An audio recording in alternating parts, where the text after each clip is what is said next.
रविवार को अगर लोटा भरकर शिव को समर्पित करा जाता है तो घर में तेज लक्ष्मी प्राप्त होती है। शिव पंचायत के दो देव ऐसे हैं जिनको रोज जल चढ़ाया जाता है, एक सूर्य नारायण और दूसरे मेरे देवाधिदेव महादेव। दोनों पर जल रोज चढ़ता है प्रतिदिन। शिव पंचायत में गुड़, चावल, लाल फूल और लाल मिर्ची के 11 दाने पानी के कलश में तांबे के लोटे में लेकर हाथ को ऊंचा कर नेत्र, नासिका, वक्षस्थल के सम्मुख में जो सूर्य नारायण को अर्घ देता है, जल चढ़ाता है, पर जो सूर्य को अर्घ रविवार के दिन दे देता है, अगले रविवार तक पैसे की आवक आना प्रारंभ हो जाती है। जो आज तक फोन नहीं उठाता वो फोन। सूर्य नारायण भगवान को स्टील के लोटे से या चांदी के लोटे से या पीतल के लोटे से या प्लास्टिक के लोटे से या कांच के बर्तन से जल चढ़ाने से आयु छिन्न होती है। क्या समाप्त होती है? आयु।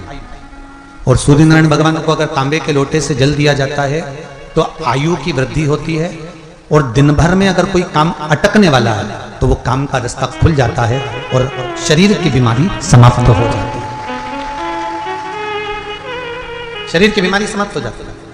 जब हम सूर्य नारायण भगवान को अर्घ देते हैं, जल चढ़ाते हैं, तो वो जल पृथ्वी पर जब गिरता है तो उसके छींटे हमारे शरीर पर लगते हैं। क्या वो ठीक है? क्या वो श्रेष्ठ है? तो शिव महापुराण की कथा कहती है जब हम सूर्य को अर्घ देते हैं, सूर्य को जल चढ़ाते हैं, वो पानी जब पृथ्वी पर गिरता है उसके छींटे हमारे शरीर पर लगते हैं तो वो श्रेष्ठता का भाव निर्मित करते हैं। वो गलत नहीं हो सकता। कारण अब वो भी समझ लीजिए। अब सूर्य नारायण भगवान को आप जल चढ़ा रहे हो तो छींटे नहीं लगे, उसके लिए क्या स्टूल पे चढ़ के चढ़ाओगे कि कुर्सी पे चढ़ के चढ़ाओगे? अरे बोलो तो सही। अब कई लोगों के दिमाग में यह बात भरा गई कि हम भगवान को जल चढ़ाते हैं, वो हमारे शरीर में छींटे लगते हैं, जमीन पे से पानी गिरता है, वो हमारे शरीर को छींटे लगते हैं, भगवान को अच्छा नहीं लगता होगा। कौन ने कहा? पहले तो उसको पकड़ के ला।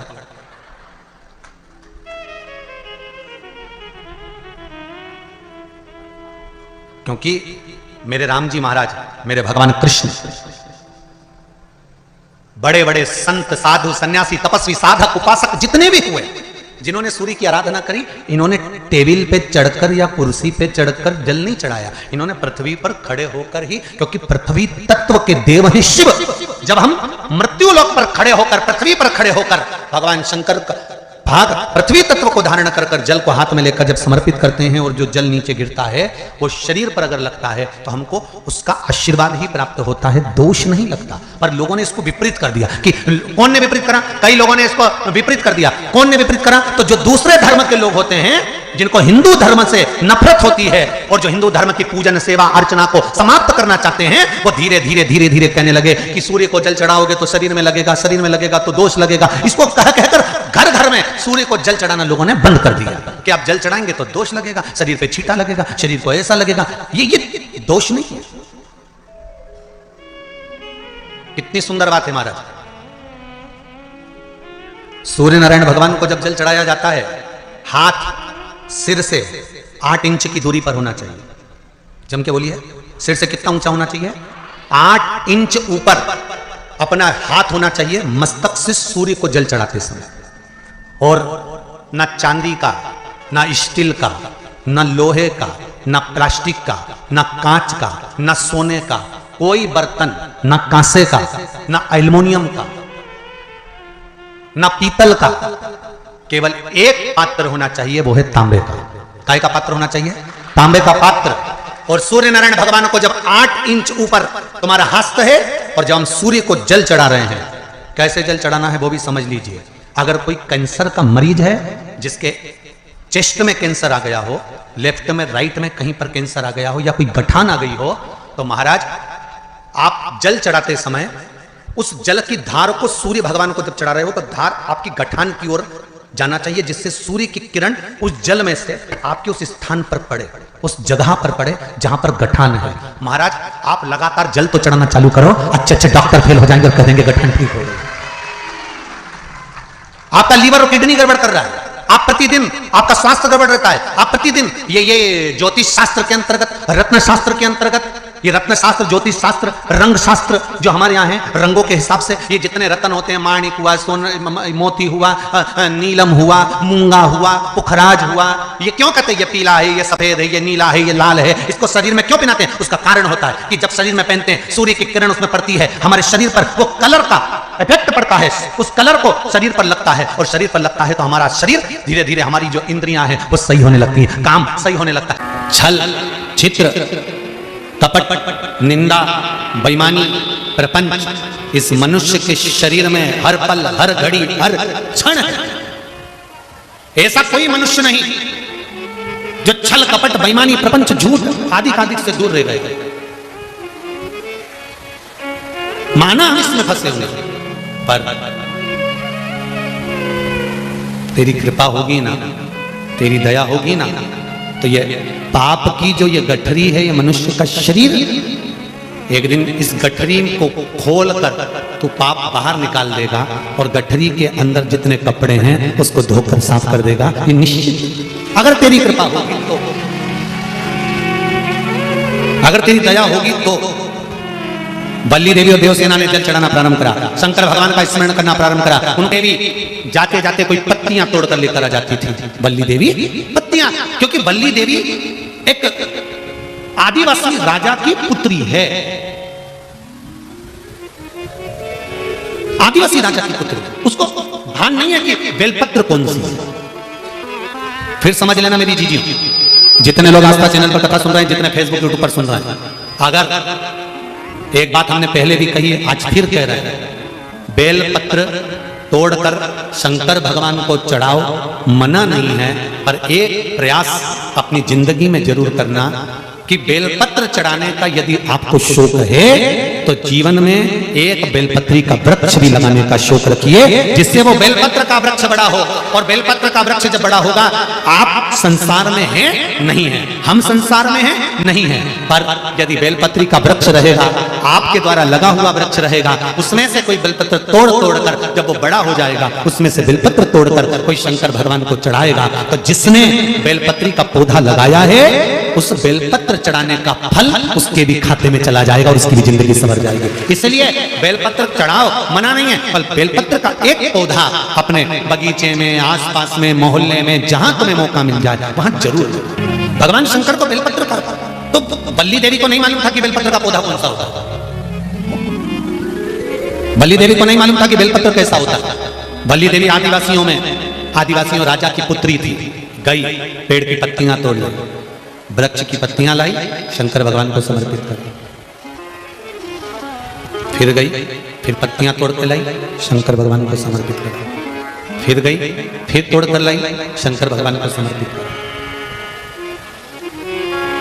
ध्यान देना जरा, इस कथा से 3 चीजें निकालेंगे अपन, जो आपके जीवन में पूजन करते समय गलती ना हो सावन महीने, और ध्यान लगाकर सुनोगे तो आनंद आएगा और आपका जीवन सार्थक होगा। 3 चीजें इस कथा में से निकालना। पहला, लोटे का जल इसने चढ़ा दिया, दूध इसने चढ़ा दिया, शहद इसने चढ़ा दिया, शक्कर इसने चढ़ा दिया। ये पंचामृत स्नान अलग अलग हाथ से हुआ, किसी ने कुछ चढ़ाया, किसी ने कुछ चढ़ाया, तो शास्त्र कहता है वर भी पृथक पृथक भाग में बटे। बहुत ध्यान देना इस कथक का है, आपसे और हमसे कुछ गलती हो जाए, जब हम पूजन करने बैठते हैं तो अगर पति जल चढ़ा रहा है तो पत्नी उसका स्पर्श कर कर चढ़ा ले, मना नहीं, मना नहीं। पर पंचामृत स्नान अगर ब्राह्मण देवता करा रहे हैं, पति जल चढ़ा रहा है, पत्नी दूध चढ़ा रही है, पति शहद चढ़ा रहा है, पत्नी शक्कर चढ़ा रही है, ये पृथकता हो।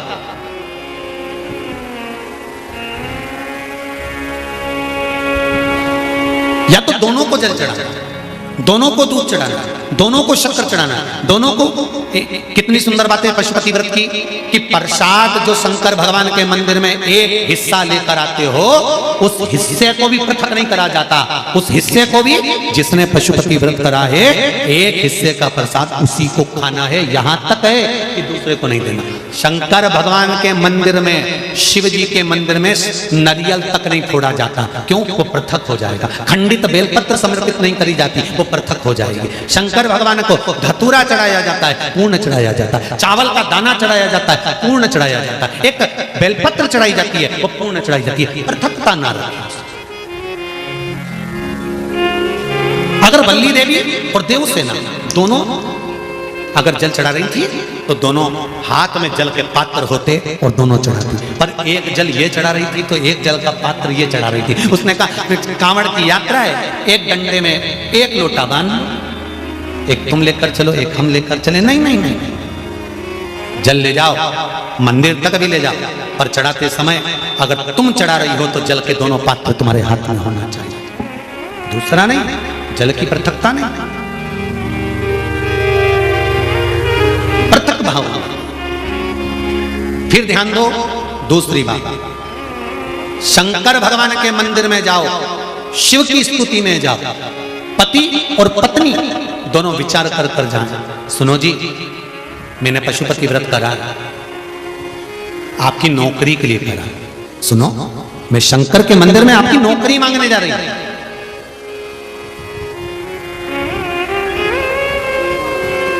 मैं नौकरी मांगने जा रहा।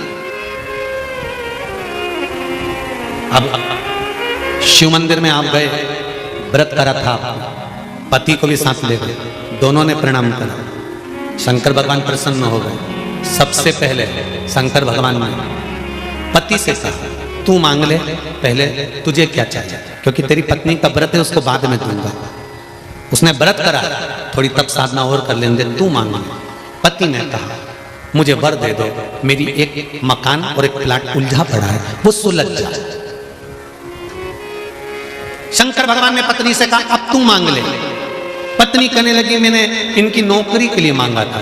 शंकर भगवान ने कहा तूने नौकरी के लिए मांगा था, पर तेरा पशुपति व्रत जब तूने प्रारंभ करा था, तेरे मन में भाव आया था कि नौकरी मिले और मैं और मेरे पति दोनों शंकर की धोख लगाने के लिए जाएं, और भगवान के सामने जब हम झोली पसार के मांगे तो एक जैसा हमारी कामना पूर्ण कर देना। अब तेरे पति ने प्लाट का भाव मांग लिया और तू नौकरी मांग रही है, दोनों में पृथकता।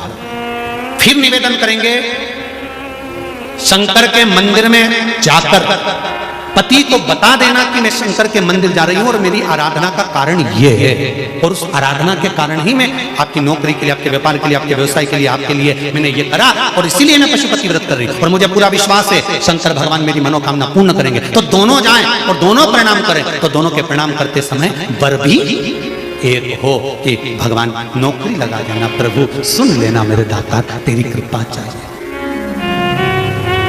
पृथकता का भाव। हाँ, पति अलग पशुपति व्रत कर रहा है, पत्नी अलग पशुपति व्रत कर रही है। ये संकट सोमवार में भी होता है। जोड़े से जब संकट सोमवार किया जाता है ना, तो पति पत्नी को निर्णय ले लेना चाहिए कि हम किस चीज के लिए संकट सोमवार कर रहे हैं। पहले निर्णय लिया जाए, तब पति पत्नी दोनों संकट सोमवार का व्रत करें। अब व्रत कर लिया दोनों पति पत्नी ने संकट सोमवार का, जोड़े से पूजन कर रहे, जोड़े से अभिषेक कर रहे, और उद्यापन भी बोलो जम के जोड़े से कर रहे। और वर क्या मांगा?